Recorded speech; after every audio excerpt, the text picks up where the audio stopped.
ADA Audio vous présente Quiétude, à l'écoute de sa nature essentielle, par Eckhart Tolle.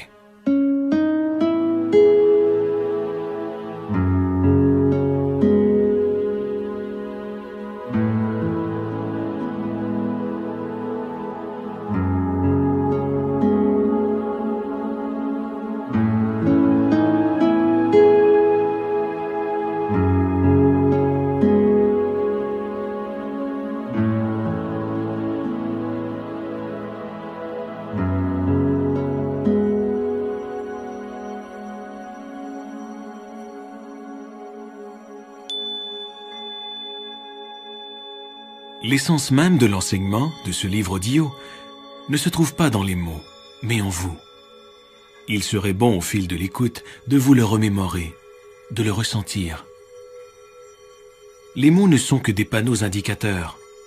Ce qu'ils montrent n'est pas du domaine de la pensée, mais appartient à une dimension de vous qui est plus profonde et infiniment plus vaste que la pensée.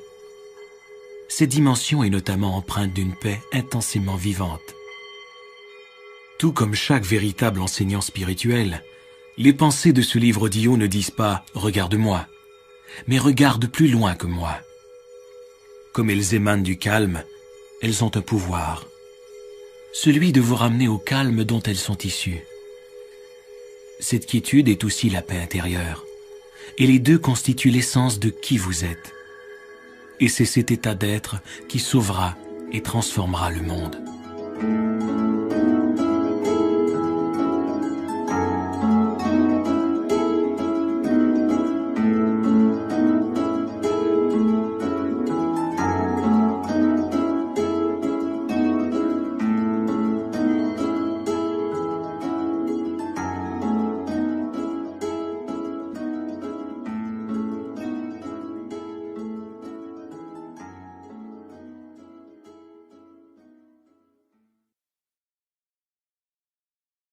Quiétude. En perdant contact avec sa quiétude intérieure, c'est avec soi-même que l'on perd contact. En perdant contact avec soi-même, on se perd dans le monde. Le sentiment le plus intime de soi, de son essence, est inséparable du calme intérieur. C'est le « je suis » plus profond que le nom et la forme.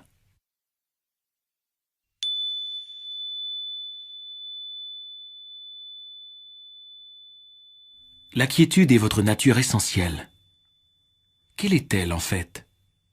C'est l'espace intérieur où la conscience dans laquelle les mots de cet enregistrement sont perçus et deviennent des pensées. Sans cette conscience, il n'y aurait ni perception, ni pensée, ni monde. Vous êtes cette conscience dissimulée sous l'apparence d'une personne. L'équivalent du bruit extérieur, c'est le bruit intérieur de la pensée. L'équivalent du silence extérieur, c'est le calme intérieur. Chaque fois qu'un silence vous entoure, écoutez-le, remarquez-le, tout simplement. Accordez-y votre attention. L'écoute du silence éveille en vous la dimension du calme, car ce n'est qu'en toute tranquillité que l'on prend conscience du silence. Voyez, dès que vous remarquez le silence alentour, vous ne pensez pas. Vous êtes conscient sans penser.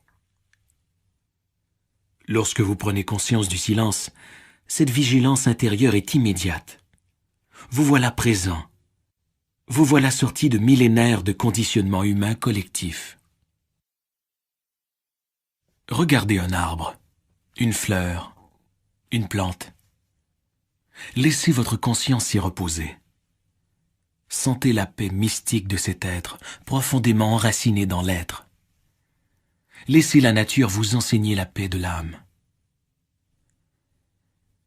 Si, en regardant un arbre, vous en percevez le calme, vous devenez calme à votre tour. Vous voilà en relation sur un plan très profond.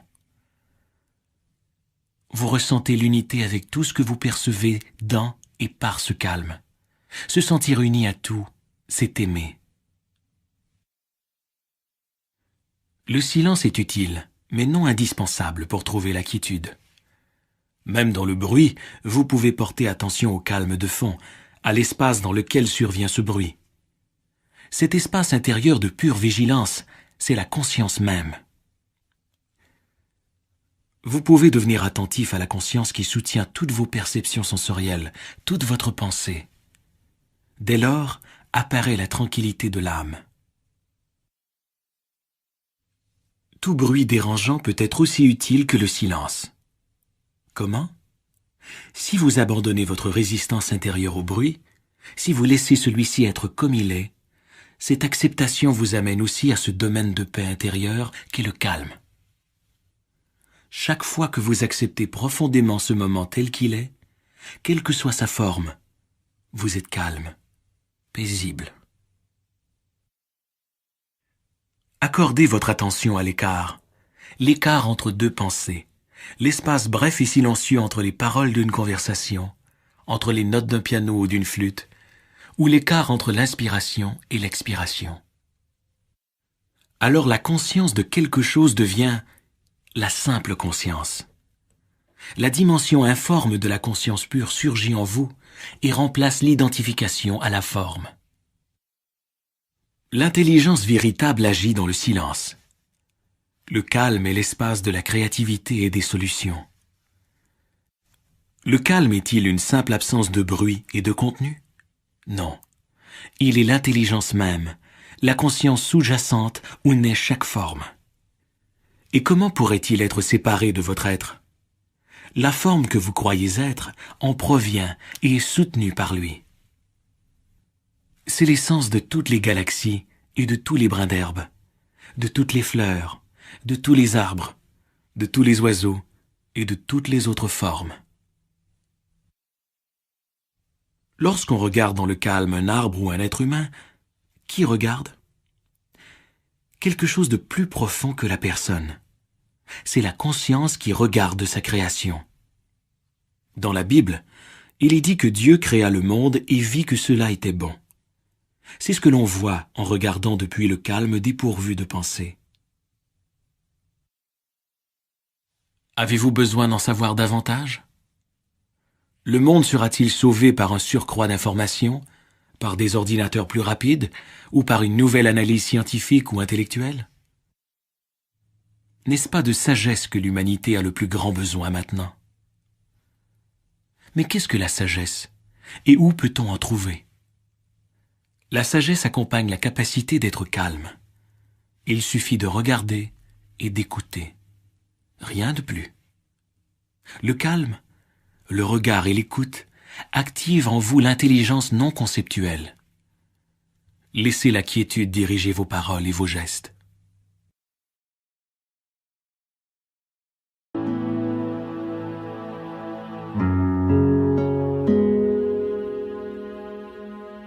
Au-delà du mental.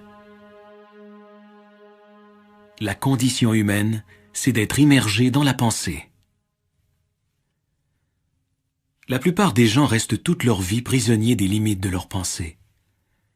Ils ne dépassent jamais un sentiment de soi personnalisé, construit par le mental et conditionné par le passé.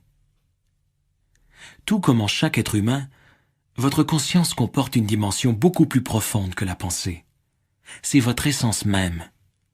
On peut l'appeler présence, attention, conscience inconditionnée. Dans les enseignements anciens, c'est le Christ intérieur, votre nature de Bouddha.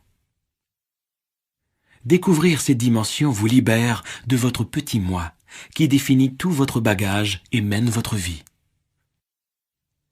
L'amour, la joie, l'expansion créatrice et la paix intérieure durable ne peuvent pénétrer dans votre vie qu'à travers cette dimension inconditionnée de la conscience.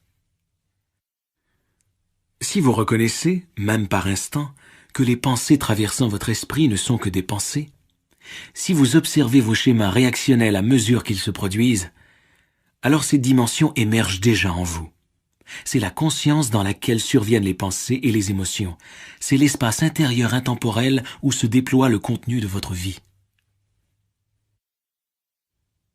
Le flux de la pensée a une force énorme qui peut aisément vous emporter.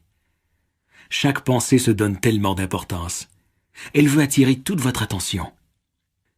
Voici une nouvelle pratique spirituelle à votre intention. Ne prenez pas vos pensées trop au sérieux.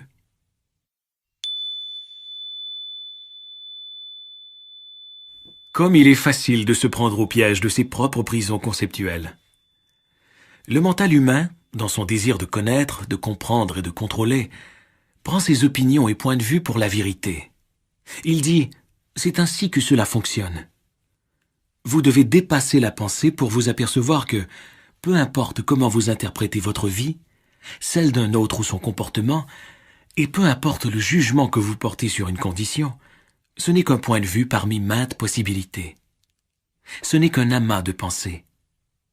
Mais la réalité est un ensemble unifié dans lequel tout est entrelacé, où rien n'existe en soi ni isolément. La pensée fait éclater la réalité. Elle la découpe en fragments conceptuels. Le mental, cet instrument utile et puissant, devient fort contraignant s'il s'empare totalement de votre vie, si vous ne voyez pas qu'il constitue un aspect négligeable de la conscience que vous êtes. Comme le mental dépend de l'insuffisance, il est toujours avide d'avoir davantage. En vous identifiant au mental, vous tombez très facilement dans l'ennui et l'agitation. L'ennui signifie que le mental a faim de stimuli, de stimulation intellectuelle et que son appétit n'est pas satisfait. Lorsque vous vous ennuyez, vous pouvez satisfaire la faim du mental en ouvrant un magazine, en faisant un appel téléphonique, en allumant votre téléviseur, en naviguant sur le web, en vous rendant dans une boutique ou, ce qui n'est pas rare, en transférant sur le corps cette impression mentale de manque et ce besoin d'avoir plus, que vous comblez brièvement par l'ingestion d'aliments. Vous pouvez rester dans l'ennui et l'impatience tout en observant ce sentiment d'ennui et d'impatience. Lorsque vous portez votre conscience sur ce sentiment, il s'entoure soudainement d'espace et de calme, pour ainsi dire. D'abord un peu, puis à mesure que grandit ce sentiment d'espace intérieur, l'ennui diminue en importance et en intensité. Ainsi, même l'ennui peut vous enseigner qui vous êtes et qui vous n'êtes pas. Vous découvrez que cette personne qui s'ennuie n'est pas votre nature essentielle. L'ennui n'est qu'un mouvement d'énergie conditionné qui vous habite. Vous n'êtes pas non plus cette personne en colère, triste ou craintive. L'ennui, la colère, la tristesse ou la peur ne sont pas à vous. Ils n'ont rien de personnel. Ce sont des états d'esprit. Ils vont et viennent. Rien de ce qui va et vient n'est vous. Vous êtes le fait de connaître et non l'état connu. Vous ne l'avez peut-être pas remarqué, mais de brèves périodes de conscience sans pensée se produisent déjà d'une manière naturelle et spontanée dans votre vie. En vous livrant à une activité manuelle, en traversant une pièce, en attendant au comptoir de la ligne aérienne, vous pouvez être si complètement présent que les parasites mentaux habituels se calment pour laisser place à une présence consciente. Vous pouvez aussi regarder le ciel ou écouter quelqu'un sans faire de commentaire mental intérieur. Vos perceptions deviennent claires comme du cristal, limpides et dépourvues de pensée. Pour le mental, cela ne compte pas, car il a d'autres chats à fouetter. De plus, comme ce ne sont pas des moments mémorables, vous ne les avez pas remarqués. En réalité, c'est ce qui vous arrive de plus important. C'est le début du passage de la pensée à la présence consciente. La création artistique, le sport, la danse, l'enseignement, l'aide aux personnes, la maîtrise de n'importe quel champ d'activité implique que le mental n'est plus engagé, ou du moins qu'il occupe une place secondaire. Il devient une force et une intelligence plus grandes que vous, et pourtant essentiellement unis à vous. Il n'y a plus de processus décisionnel. La bonne action s'exerce spontanément, sans que vous en soyez l'acteur. La maîtrise de la vie est le contraire du contrôle. Vous vous alignez sur la conscience supérieure qui agit, parle, effectue le travail.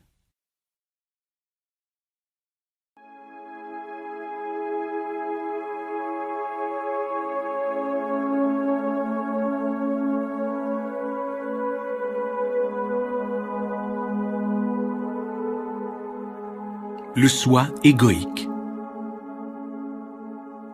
Le mental cherche constamment non seulement de quoi réfléchir, mais de quoi alimenter son identité, son sentiment de soi. C'est ainsi que l'ego naît et se recrée continuellement. Que restera-t-il de toute la peur et de tous les désirs associés à votre condition de vie problématique qui accaparent chaque jour la majeure partie de votre attention ? Un tiret de quelques centimètres entre votre date de naissance et celle de votre décès, sur votre pierre tombale. Pour le soi égoïque, c'est une pensée déprimante. Pour vous, elle est libératrice. Lorsque chaque pensée absorbe votre attention, c'est que vous vous identifiez à la voix dans votre tête. La pensée devient alors investie d'un sentiment de soi. C'est l'ego, c'est-à-dire un soi créé par le mental. Ce soi de construction mentale se sent incomplet et précaire. C'est pourquoi la peur et le désir sont ces émotions et ces forces motivantes prédominantes. Lorsque vous reconnaissez dans votre tête une voix qui prétend être vous et ne cesse de parler, vous vous éveillez de votre identification inconsciente au flux de la pensée. En remarquant cette voix, vous vous apercevez que vous n'êtes pas le penseur, mais la conscience. Savoir qu'on est la conscience derrière la voix, c'est être libre.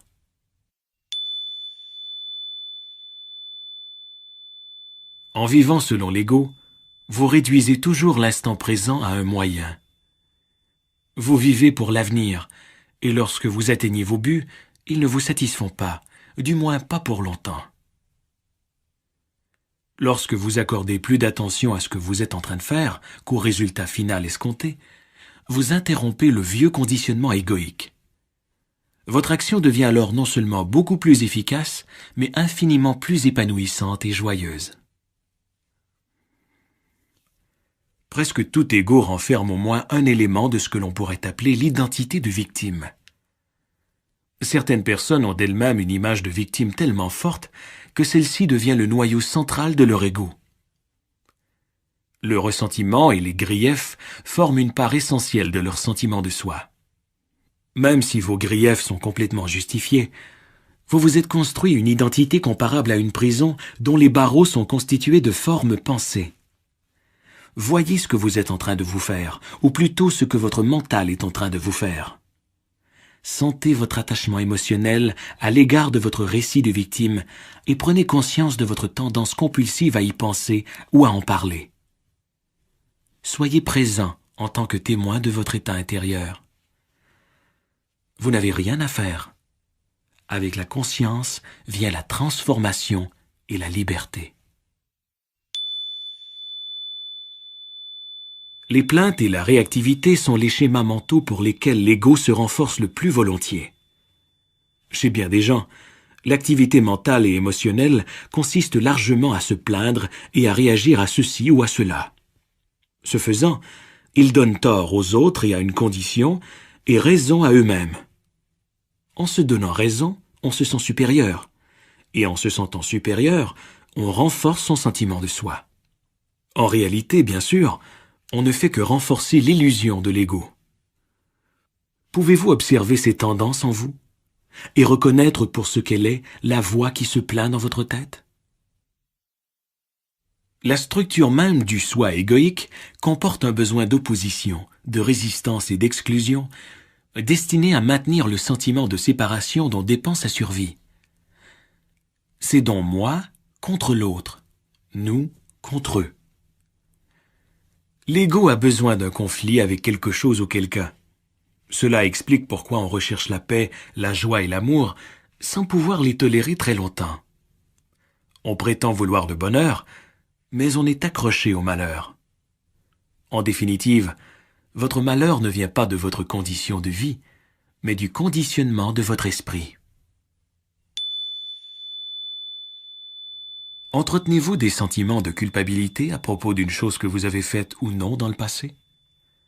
Une chose est sûre, vous avez agi en fonction de votre conscience, ou plutôt inconscience, de l'époque.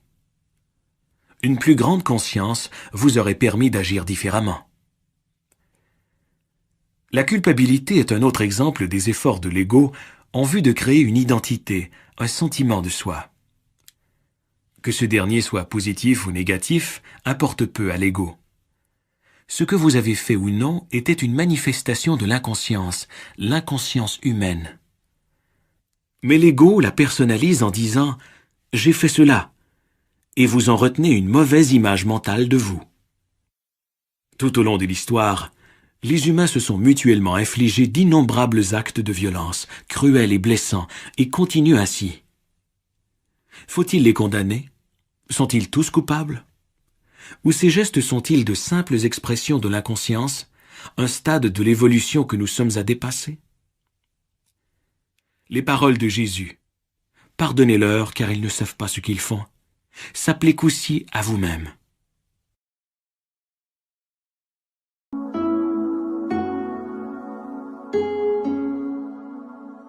Le présent. En surface, le présent ressemble à un moment parmi d'autres. Chaque jour de votre vie semble composé de milliers d'instants au cours desquels ont lieu divers événements. Mais à y regarder de plus près, n'y a-t-il pas qu'un seul moment? La vie n'est-elle pas ce moment toujours? Ce moment unique, le présent, est le seul dont vous ne pourrez jamais vous échapper, l'unique facteur constant de votre vie. Quels que soient les événements ou les changements de votre vie, une chose est certaine, c'est toujours maintenant. Puisqu'on ne peut échapper au présent, pourquoi ne pas l'accueillir, s'en faire un ami?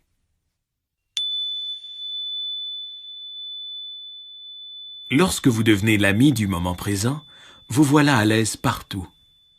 Lorsque vous ne vous sentez pas à l'aise dans le présent, où que vous alliez, vous portez ce malaise avec vous.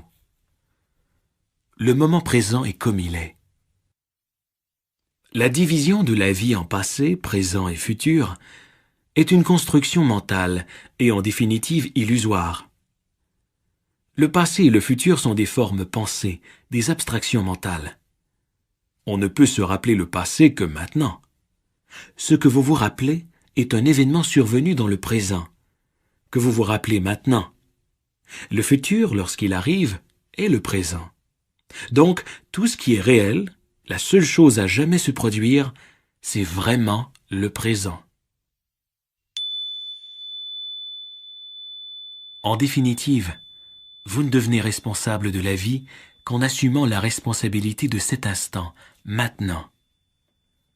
Voilà pourquoi le présent est le seul espace de vie. Prendre la responsabilité de cet instant, ce n'est pas s'opposer intérieurement à la forme qu'adopte le présent, ne pas discuter avec ce qui est, mais bien plutôt s'aligner sur la vie. Le présent est ainsi parce qu'il ne peut en être autrement. Ce que les bouddhistes ont toujours su, les physiciens le confirment à présent. Il n'y a ni objet, ni événement isolé. Sous l'apparence superficielle, tout est interrelié, tout fait partie de la totalité du cosmos, qui a suscité la forme que prend cet instant. En acquiesçant à ce qui est, vous vous alignez sur le pouvoir et l'intelligence de la vie même. Alors seulement, vous pouvez devenir un agent de changement positif dans le monde. Une pratique spirituelle simple mais radicale consiste à accepter tout ce qui survient dans le présent, en soi et en dehors. Dès que vous entrez dans le présent avec votre attention, vous réalisez que la vie est sacrée. Lorsque vous êtes présent, tout ce que vous percevez a un caractère sacré. Plus vous vivez dans le présent, plus vous ressentez la joie simple mais profonde de l'être et du caractère sacré de toute vie. Les pensées, les émotions, les perceptions sensorielles et toutes vos expériences composent le contenu de votre vie. Ma vie, c'est ce dont vous tirez votre sentiment de soi, et ma vie, c'est du contenu, ou du moins ce que vous croyez. Vous négligez continuellement l'évidence même. Votre sens le plus intime du « je suis » n'a rien à voir avec ce qui se passe dans votre vie, ni avec son contenu. Ce sentiment de « je suis » est uni au présent. Il est toujours le même. Dans l'enfance et la vieillesse, la santé ou la maladie, le succès ou l'échec, le « je suis », l'espace du présent, demeure inchangé en profondeur. Comme vous le confondez habituellement avec le contenu, vous ne le vivez, comme le présent, que d'une manière faible et indirecte par le contenu de votre vie. Autrement dit, votre sentiment d'être est obscurci par les circonstances, le flux de votre pensée et les 1000 choses de ce monde. Le présent est assombri par le temps. Vous oubliez donc votre enracinement dans l'être, votre réalité divine, et vous vous perdez dans le monde. La confusion, la colère, la dépression, la violence et le conflit surviennent lorsque les humains oublient qui ils sont. Pour retourner chez soi, il est facile de se rappeler la vérité. Je ne suis ni mes pensées, ni mes émotions, ni mes perceptions sensorielles, ni mes expériences. Je ne suis pas le contenu de ma vie. Je suis la vie. Je suis l'espace dans lequel tout se produit. Je suis la conscience. Je suis le présent. Je suis.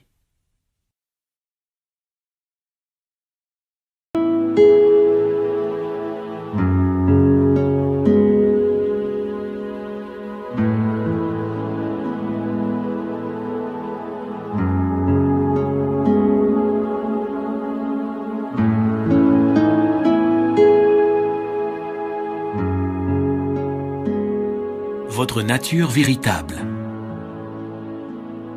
Le présent est inséparable de votre nature la plus profonde. Votre vie comprend bien des choses importantes, mais une seule a une importance absolue. Votre réussite aux yeux du monde a de l'importance.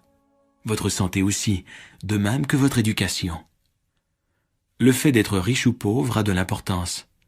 Cela établit certainement une différence dans votre vie. Oui, tout cela a une importance relative, mais aucune importance absolue. Une chose compte plus que tout cela. Le fait de découvrir votre essence par-delà cette éphémère entité, ce fugace sentiment de soi personnalisé. Vous ne trouverez pas la paix en réorganisant votre condition de vie, mais en prenant conscience de qui vous êtes sur le plan le plus profond. La réincarnation ne réglera rien si, au cours de votre prochaine vie, vous ne savez pas encore qui vous êtes. La plupart des choses de la vie exigent du temps. Apprendre une nouvelle technique, construire une maison, devenir un expert, préparer une tasse de thé. Mais le temps est inutile à la chose la plus essentielle de la vie, la seule qui importe vraiment, l'accomplissement, soit le fait de savoir qui vous êtes par-delà l'être de surface, par-delà votre nom, votre forme physique, votre passé, votre histoire. Vous ne pouvez vous trouver ni dans le passé, ni dans le futur. Cela n'est possible que dans le présent. Les personnes en quête spirituelle cherchent l'accomplissement et l'illumination dans l'avenir. Une quête spirituelle implique le fait d'avoir besoin du futur. Si c'est ce que vous croyez, vous aurez vraiment besoin du temps, jusqu'à ce que vous voyiez que vous n'en avez pas besoin pour être qui vous êtes. Lorsque vous savez qui vous êtes vraiment, un sentiment de paix durable et vivant s'installe. On pourrait l'appeler la joie, car c'est bien la nature de celle-ci, une paix vivante et vibrante. C'est la joie de reconnaître en soi l'essence de la vie, celle qui précède la forme. C'est la joie d'être qui on est vraiment. La vie de la plupart des gens est menée par le désir et la peur. Le désir, c'est le besoin de vous donner quelque chose qui vous permettra d'être davantage vous-même. Toute peur est celle de perdre, donc de subir une diminution, d'être amoindri. Ces deux mouvements occultent le fait que l'être ne peut ni s'ajouter ni se soustraire. L'être dans sa plénitude est déjà en vous, maintenant.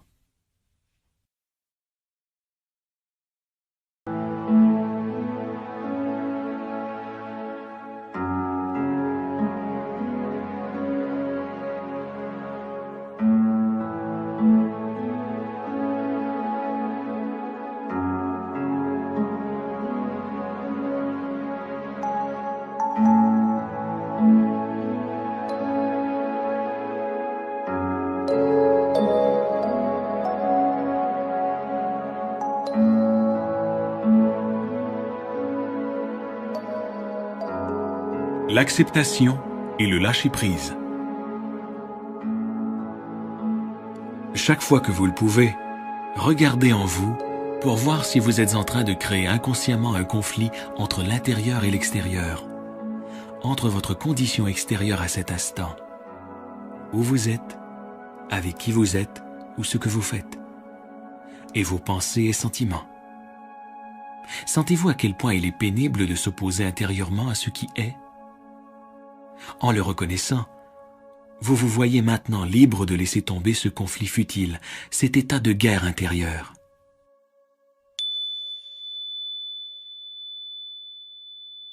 Est-il vraiment nécessaire d'étiqueter chaque perception et expérience sensorielle? A-t-on vraiment besoin d'une relation réactive d'attirance ou d'aversion avec la vie, de conflits presque continus avec des situations et des gens? Ou bien est-ce qu'une habitude mentale que l'on peut rompre? Non pas en faisant quelque chose, mais en laissant ce moment être comme il est.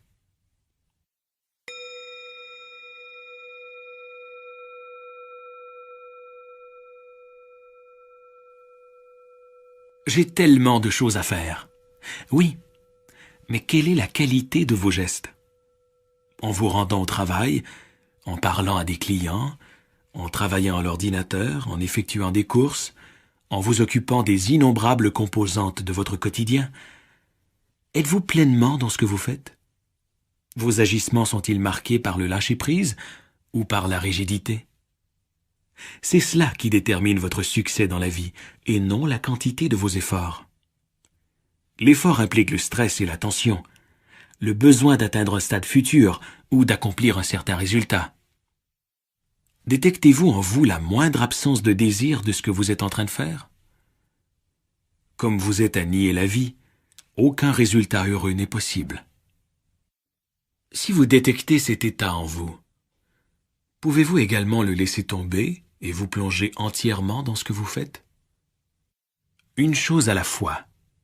C'est ainsi qu'un maître zen définissait l'essence du zen. Faire une chose à la fois, c'est vous plonger entièrement dans ce que vous faites à l'instant, y accorder toute votre attention. C'est agir dans le lâcher-prise, dans la maîtrise. Votre acceptation de ce qui est vous amène à un plan plus profond où votre état intérieur, de même que votre sentiment de soi, ne dépend plus des jugements moraux du mental. Lorsque vous dites oui à la vie telle qu'elle est, lorsque vous acceptez ce moment tel qu'il est, vous éprouvez un sentiment d'ampleur imprégné d'une paix profonde. En surface, vous êtes peut-être encore heureux lorsqu'il fait beau, et pas autant lorsqu'il pleut. Vous pouvez être heureux de gagner 1 million et malheureux de perdre tous vos biens. Toutefois, ni le bonheur, ni le malheur ne vont jusqu'à cette profondeur. Ce sont des vaguelettes à la surface de votre être. La paix sous-jacente demeure imperturbable en vous, quelle que soit la nature de la condition extérieure. Le oui à ce qui est révèle en vous une dimension de profondeur qui ne dépend ni des conditions extérieures, ni des conditions intérieures de pensée et d'émotion en constante fluctuation. Il est tellement plus facile de lâcher prise en voyant la nature fugace de toutes les expériences et le fait que le monde ne peut rien vous procurer de durable. Vous continuez alors de rencontrer des gens, de vous engager dans des expériences et des activités, mais sans les désirs et les peurs du soi égoïque. En somme, vous n'exigez plus qu'une situation, qu'une personne, qu'un lieu ou qu'un événement vous satisfasse ou vous rende heureux. Sa nature transitoire et imparfaite a le droit d'exister. Et le miracle, c'est que lorsque vous n'exigez plus rien, chaque situation, chaque personne, chaque endroit ou événement devient non seulement satisfaisant, mais aussi plus harmonieux, plus paisible. Le lâcher-prise vient lorsque vous ne demandez plus « Pourquoi cela m'arrive-t-il » Un bien profond se cache même dans la situation la plus inacceptable et la plus pénible en apparence, et tout désastre renferme le germe de la grâce. Au cours de l'histoire, des hommes et des femmes ont, devant une grande perte, une maladie, une incarcération ou une mort imminente, accepté ce qui semblait inacceptable, découvrant ici la paix insondable. Accepter l'inacceptable est la plus grande source de grâce en ce monde. Dans certaines situations, toutes les réponses et les explications échouent. La vie n'a plus aucun sens. Ou quelqu'un en détresse vous demande de l'aide et vous ne savez pas que faire ou dire. Lorsque vous acceptez pleinement de ne pas savoir, vous cessez de lutter pour trouver des réponses dans les limites du mental. Et c'est alors qu'une intelligence plus vaste peut agir par votre intermédiaire. Même la pensée est susceptible d'en bénéficier, car l'intelligence plus vaste peut y affluer pour l'inspirer. Parfois, lâcher prise signifie cesser de comprendre et se sentir à l'aise dans le fait de ne pas savoir.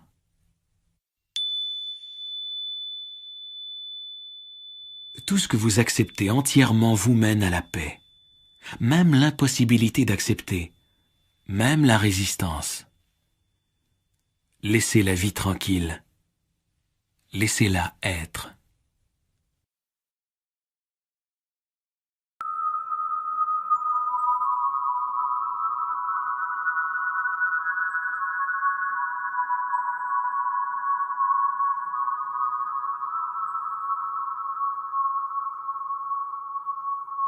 La nature. Notre survie matérielle n'est pas notre seule forme de dépendance de la nature. Cette dernière doit également nous indiquer le chemin du retour, la sortie de la prison du mental. Nous nous sommes perdus dans l'action, la pensée, le souvenir, l'anticipation, dans un labyrinthe complexe et un monde de problèmes. Nous avons oublié ce que les pierres, les plantes et les animaux savent encore. Nous avons oublié comment être calmes, nous-mêmes, être là où se trouve la vie, ici et maintenant.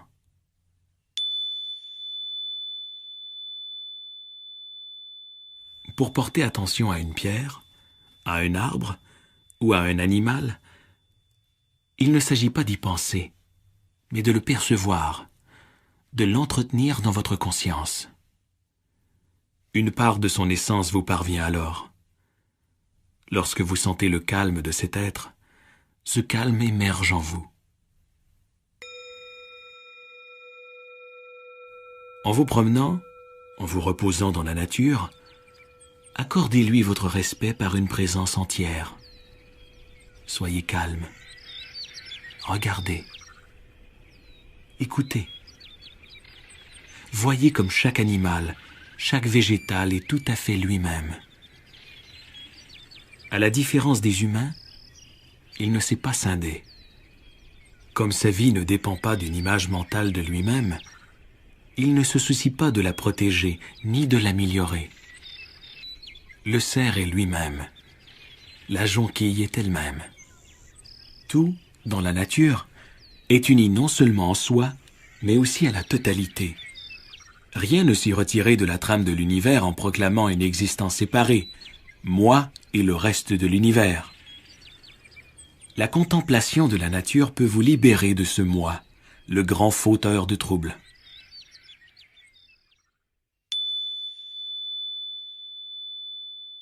Le caractère enjoué et joyeux d'un chien, son amour inconditionnel et son empressement à célébrer la vie à tout moment contrastent fortement avec l'état intérieur de son propriétaire, déprimé, anxieux, soucieux, perdu dans sa pensée, absent du seul lieu et du seul temps qui soit, ici et maintenant.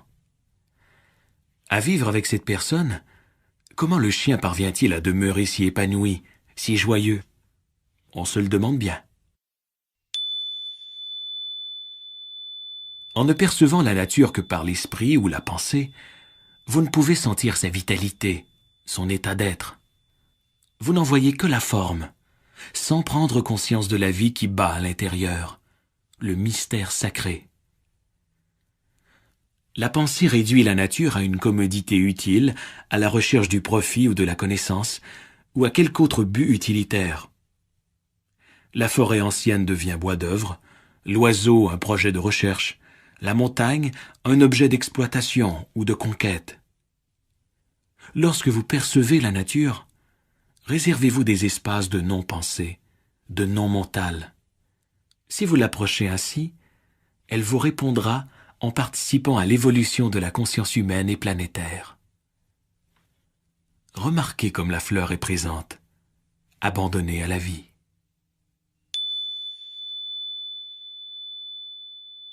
L'air que vous respirez est la nature, tout comme le processus même de la respiration. Portez attention à votre respiration et prenez conscience du fait que vous n'y êtes pour rien. C'est la respiration de la nature. Si vous deviez vous rappeler de respirer, vous mourriez bientôt. Si vous tentiez d'arrêter de respirer, la nature prévaudrait. La façon la plus intime et la plus forte de vous relier à la nature consiste à prendre conscience de votre respiration et à apprendre à y maintenir votre attention. C'est salutaire et profondément valorisant.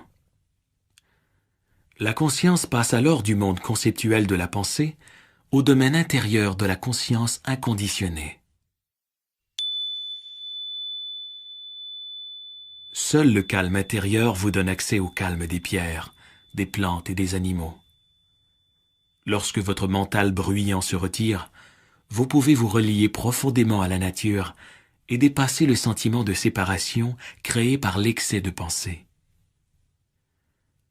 La pensée est un stade de l'évolution de la vie. La nature baigne dans un calme innocent, préalable à la venue de la pensée. L'arbre, la fleur, l'oiseau, la pierre n'ont pas conscience de leur beauté ni de leur caractère sacré. Par le calme, les humains dépassent la pensée et accèdent à une dimension supplémentaire de certitude, de conscience. La nature peut vous amener au calme. C'est le cadeau qu'elle vous offre. Lorsque vous l'apercevez et la rejoignez dans le champ de calme, ce champ s'imprègne de votre conscience. C'est votre cadeau à la nature. Par vous, la nature prend conscience d'elle-même. Elle vous a attendu, pour ainsi dire, pendant des millions d'années.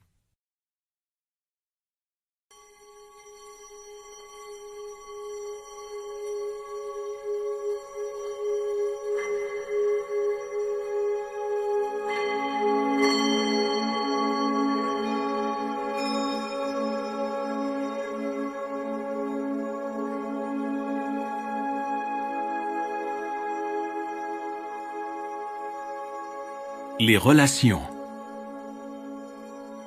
Comme nous sommes prompts à former une opinion sur une personne, à la juger, il est satisfaisant pour le mental égoïque de classer un autre humain, de lui accoler une identité conceptuelle, de prononcer sur lui un jugement vertueux. Chaque être humain est conditionné à penser et à se comporter de certaines façons, généralement par des expériences vécues dans l'enfance et par son environnement culturel. Vous ne voyez pas l'essence de cette personne, mais son apparence. En jugeant quelqu'un, vous confondez sa nature avec ses schémas mentaux conditionnés. Cette attitude est en soi un schéma profondément conditionné et inconscient. Vous lui attribuez une identité conceptuelle et fausse qui devient une prison non seulement pour lui, mais aussi pour vous-même. Ne plus juger une personne, ce n'est pas de ne pas voir ses gestes. C'est reconnaître que son comportement correspond à une forme de conditionnement et que vous la voyez et l'acceptez ainsi. Ce n'est pas lui fabriquer une identité. Cela vous libère, de même que l'autre, de l'identification au conditionnement, à la forme, au mental. Ainsi, l'ego ne dirige plus vos relations.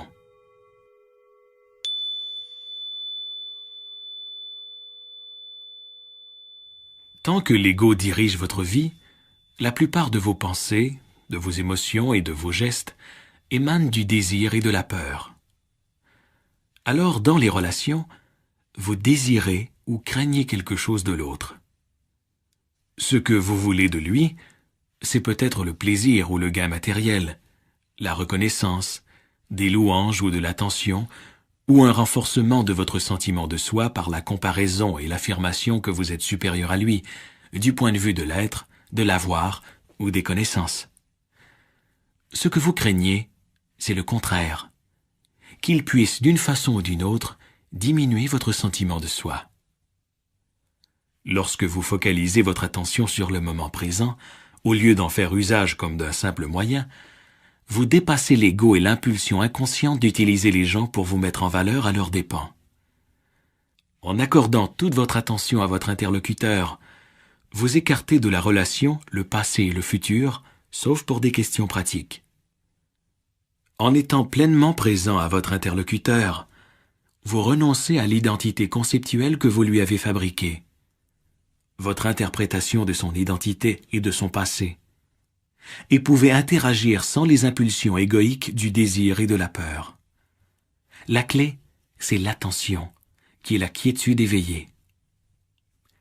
Comme c'est merveilleux de dépasser le désir et la peur dans les relations. L'amour ne veut ni ne craint rien.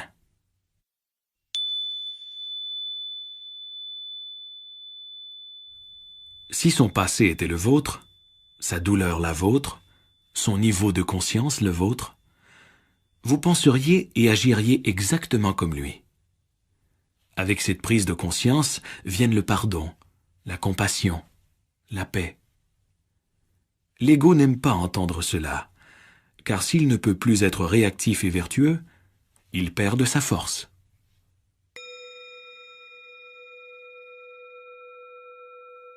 L'écoute véritable apporte le calme dans la relation. Lorsque vous écoutez vraiment, la dimension du calme émerge, devenant un aspect essentiel de la relation. Mais l'écoute véritable est un talent rare. Habituellement, une personne accorde une grande part de son attention à sa pensée.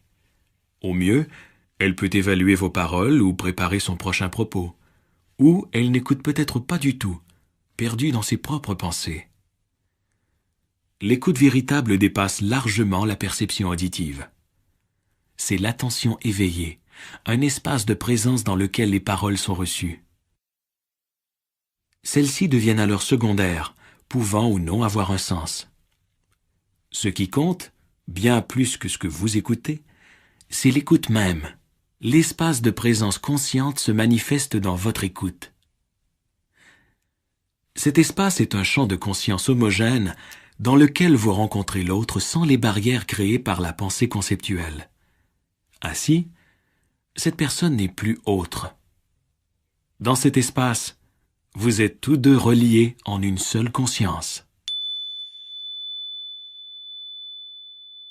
Vivez-vous des drames fréquents et répétitifs dans vos relations intimes?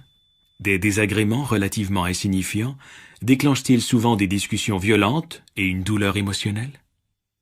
Cela repose sur les schémas égoïques de base, soit le besoin d'avoir raison et bien sûr de donner tort à l'autre. En somme, sur l'identification à des positions mentales. Il y a aussi le besoin de l'ego d'être en conflit périodique avec une chose ou une personne afin de renforcer son sentiment de séparation entre moi et l'autre, condition essentielle à sa survie. S'y ajoute l'accumulation de la douleur émotionnelle antérieure que vous portez, comme tout être humain, celle de votre passé personnel et de la douleur collective de l'humanité, fort ancienne. Ce corps de souffrance est un champ d'énergie intérieure qui s'empare sporadiquement de vous, par besoin de ressentir une plus grande douleur émotionnelle, pour s'en nourrir et se reconstituer. Il tente de contrôler votre pensée et de la rendre profondément négative. En réalité, il adore vos pensées négatives. Comme il résonne à leur fréquence, il peut s'en nourrir aussi. Il provoque également des réactions émotionnelles négatives chez vos proches, surtout votre partenaire, pour se repaître du drame et de la douleur émotionnelle qui s'ensuivent. Comment vous libérer de cette inconscience et profonde identification à la douleur qui engendre tant de malheur dans votre vie? Prenez-en conscience. Voyez que ce n'est pas votre nature et reconnaissez-la pour ce qu'elle est, une douleur passée. Observez-la chez votre partenaire ou chez vous-même.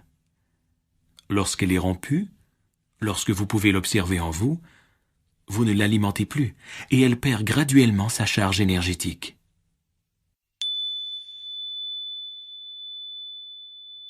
L'interaction humaine peut être un enfer ou une grande pratique spirituelle. Si, en considérant un autre humain, vous ressentez beaucoup d'amour à son égard, ou si, en contemplant la beauté de la nature, quelque chose en vous réagit profondément, fermez un instant les yeux et ressentez en vous l'essence de cet amour ou de cette beauté, essence inséparable de qui vous êtes, de votre nature véritable. La forme extérieure est un reflet temporaire de votre nature intérieure, de votre essence. C'est pourquoi l'amour et la beauté ne vous quitteront jamais, contrairement à toutes les formes extérieures.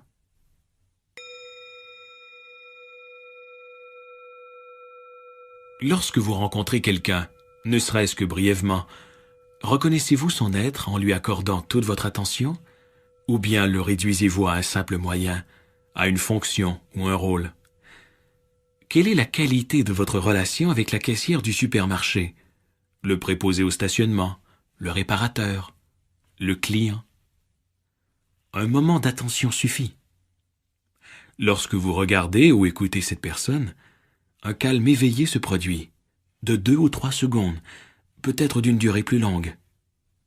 Cela suffit pour qu'émerge quelque chose de plus réel que les rôles habituels auxquels nous nous identifions. Tous les rôles font partie de la conscience conditionnée qu'est le mental humain. Ce qui se révèle par le geste attentif, c'est l'inconditionné, votre nature essentielle derrière votre nom et votre forme. Vous n'êtes plus en train de jouer un scénario, vous devenez réel. Lorsque cette dimension monte du fond de vous, elle l'attire aussi chez l'autre. En définitive, il n'y a bien entendu personne d'autre. C'est toujours vous-même que vous rencontrez.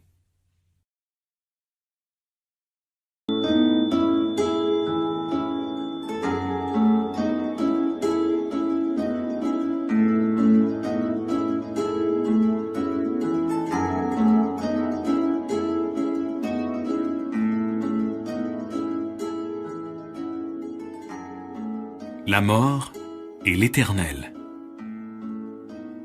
En marchant dans une forêt qui n'a été ni domestiquée, ni dérangée par l'homme, non seulement vous verrez une vie abondante tout autour de vous, mais vous rencontrerez aussi à chaque pas des arbres tombés, des troncs et des feuilles en train de pourrir et de la matière décomposée. Partout où vous regarderez, vous trouverez la vie aussi bien que la mort. En y regardant de plus près, toutefois, vous découvrirez que le tronc et les feuilles en décomposition non seulement donnent naissance à une nouvelle vie, mais sont eux-mêmes pleins de vie, puisque des micro-organismes y travaillent, des molécules se réorganisent. La mort ne se trouve donc nulle part. Il n'y a que la métamorphose des formes de vie. Quelle leçon pouvez-vous en tirer? La mort n'est pas le contraire de la vie. La vie n'a pas de contraire. Le contraire de la mort est la naissance. La vie est éternelle.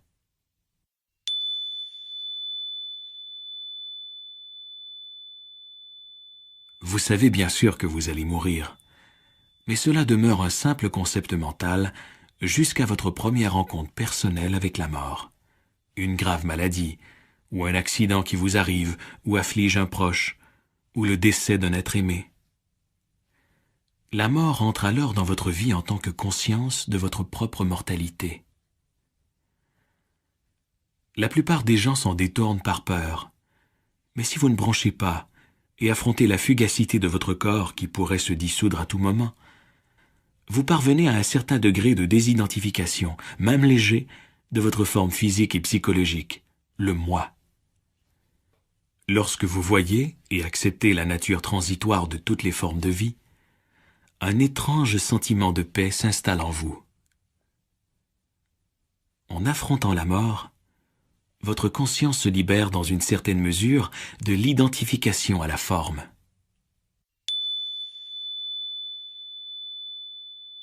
Chaque fois qu'une perte profonde survient dans votre vie, celle de vos biens, de votre maison, d'une relation intime, ou celle de votre réputation, de votre travail, ou de vos capacités physiques, quelque chose meurt en vous. Vous vous sentez diminué dans votre sentiment d'identité. Vous pouvez également ressentir une certaine désorientation. Sans cela, qui suis-je? Lorsqu'une forme que vous aviez inconsciemment identifiée à une partie de vous-même vous quitte ou se dissout, ce peut être extrêmement pénible. Elle laisse un trou, pour ainsi dire, dans le tissu de votre existence. Dans ce cas, ne niez pas et n'ignorez pas votre douleur ni votre tristesse. Acceptez leur présence. Méfiez-vous de la tendance de votre mental à élaborer autour de cette perte une histoire dans laquelle vous vous donnez le rôle de victime. La peur, la colère, le ressentiment ou l'apitoiement sur soi sont les émotions qui accompagnent ce rôle. Puis, prenez conscience de ce que cachent ces émotions et cette construction du mental, ce trou, cet espace vide. Pouvez-vous affronter et accepter cet étrange sentiment de vide? Le cas échéant, vous découvrirez peut-être que cet espace n'est pas si terrifiant. Vous aurez peut-être la surprise de constater qu'une paix en émane. Chaque fois que la mort survient, qu'une forme de vie se dissout, Dieu, l'informe et le non manifesté, rayonnent par l'ouverture laissée par la forme en dissolution. Voilà pourquoi la mort est ce qu'il y a de plus sacré dans la vie. Voilà pourquoi la paix de Dieu peut vous parvenir par la contemplation et l'acceptation de la mort.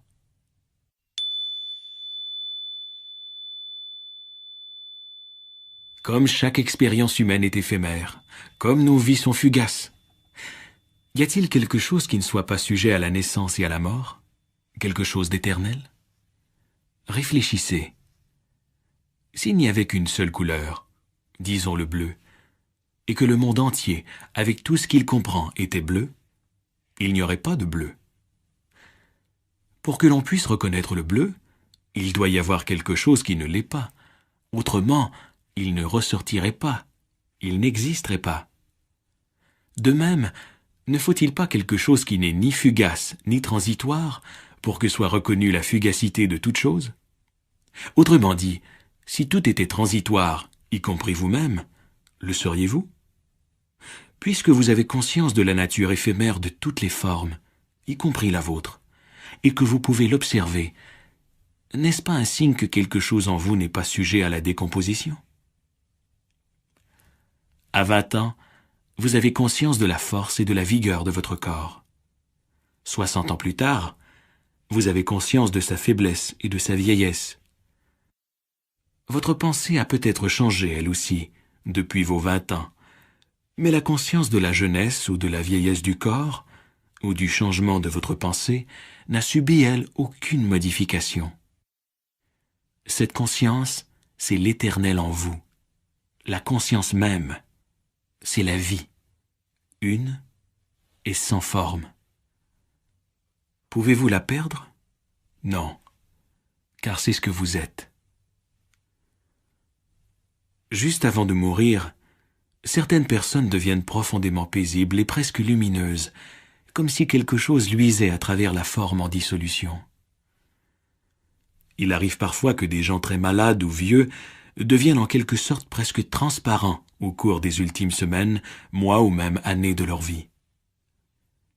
Lorsqu'ils vous regardent, vous voyez une lueur dans leurs yeux. La souffrance psychologique a disparu.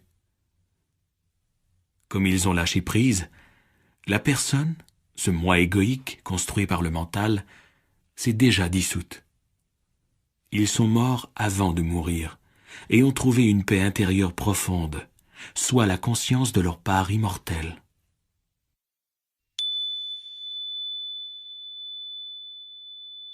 La mort n'est pas une anomalie, ni l'événement le plus terrible de tous, comme la culture moderne voudrait vous le faire croire, mais la chose la plus naturelle du monde, inséparable de son autre polarité, la naissance, tout aussi naturelle.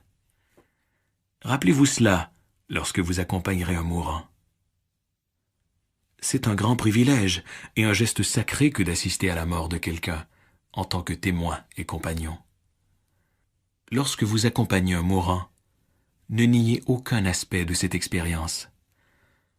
Ne niez pas ce qui est en train de se passer, ni vos sentiments. Reconnaître que vous ne pouvez rien faire peut vous donner un sentiment de désespoir, de tristesse ou de colère. Acceptez ce que vous ressentez. Puis, faites un pas de plus. Acceptez votre impuissance, acceptez-la complètement. Vous ne dominez pas la situation. Abandonnez-vous profondément à chaque aspect de cette expérience, à vos sentiments, de même qu'à toute la douleur ou à l'inconfort du mourant. Votre conscience, en lâcher prise, et le calme qui l'accompagne, aideront grandement le mourant et faciliteront sa transition. S'il convient de prononcer quelques paroles, elles jailliront de votre calme intérieur, mais seront en somme secondaires. Avec le calme vient la bénédiction, la paix.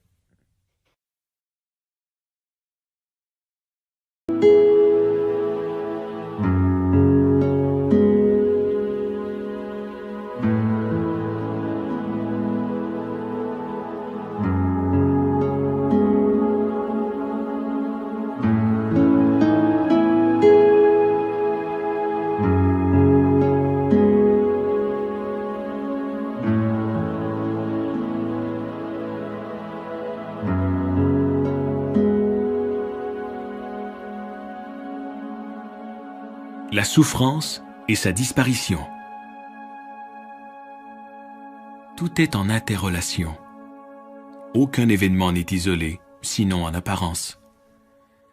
Dans la plupart des cas, nous n'avons pas la moindre idée du rôle qu'un événement apparemment insignifiant peut jouer au sein de la totalité du cosmos. Mais la reconnaissance de son inévitabilité dans l'immensité de l'ensemble peut vous amener à accepter intérieurement ce qui est, et ainsi vous réaligner sur l'entièreté de la vie.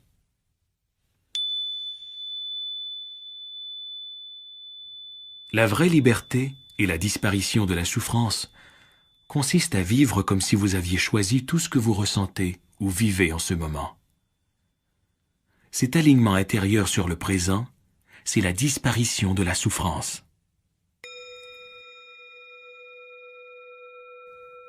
La souffrance est-elle nécessaire? Oui et non. Si vous n'aviez pas souffert comme vous l'avez fait, vous n'auriez ni profondeur humaine, ni humilité, ni compassion. La souffrance casse la coquille de l'ego. La souffrance est nécessaire, jusqu'à ce que vous preniez conscience de son inutilité. Beaucoup de souffrances et de malheurs surviennent lorsque vous tenez pour vrai chaque pensée qui vous vient en tête. Ce ne sont pas les situations qui vous rendent malheureux. Elles peuvent vous causer de la douleur physique, mais sans plus. Ce sont vos pensées qui vous rendent malheureux, dans vos interprétations, les histoires que vous vous racontez. Les pensées que j'ai à présent me rendent malheureux. Cette seule prise de conscience rompt votre identification inconsciente à ces pensées.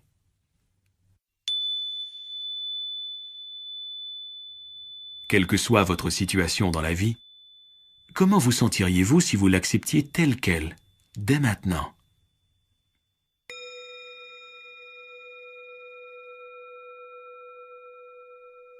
Bien des formes de souffrance, subtiles ou moins subtiles, sont si normales qu'on ne les reconnaît pas habituellement comme étant de la souffrance. Elles peuvent même donner l'impression d'être satisfaisantes pour l'ego. L'irritation, l'impatience, la colère, un ennui avec quelque chose ou quelqu'un, le ressentiment, le fait de se plaindre. Vous pouvez apprendre à reconnaître toutes ces formes de souffrance à mesure qu'elles se présentent et savoir, en ce moment, je suis en train de me faire souffrir. Si vous avez l'habitude de vous faire souffrir, vous êtes probablement à faire souffrir les autres aussi. Ces schémas mentaux inconscients ont tendance à disparaître lorsqu'on les rend conscients, lorsqu'on en prend conscience dès qu'ils surviennent. Vous ne pouvez à la fois être conscient et vous faire souffrir.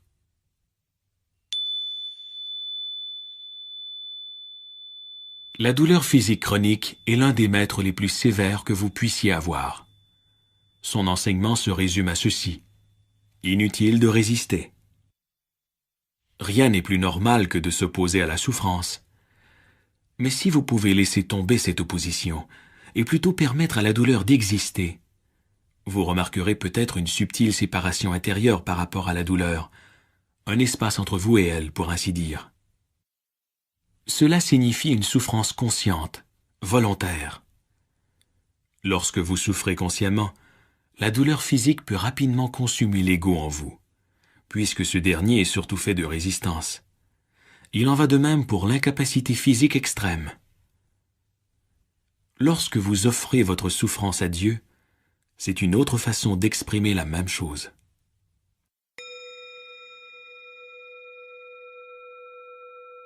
Il n'est pas nécessaire d'être chrétien pour comprendre la vérité universelle profonde que renferme sous forme symbolique l'image de la croix. La croix est un instrument de torture.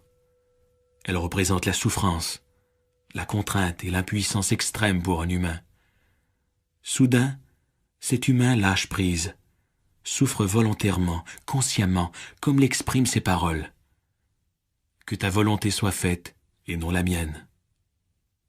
À cet instant, la croix, instrument de torture, montre sa face cachée. C'est aussi un symbole sacré, celui du divin. Ce qui paraît nier à la vie toute dimension transcendantale devient par le lâcher-prise une entrée dans cette dimension.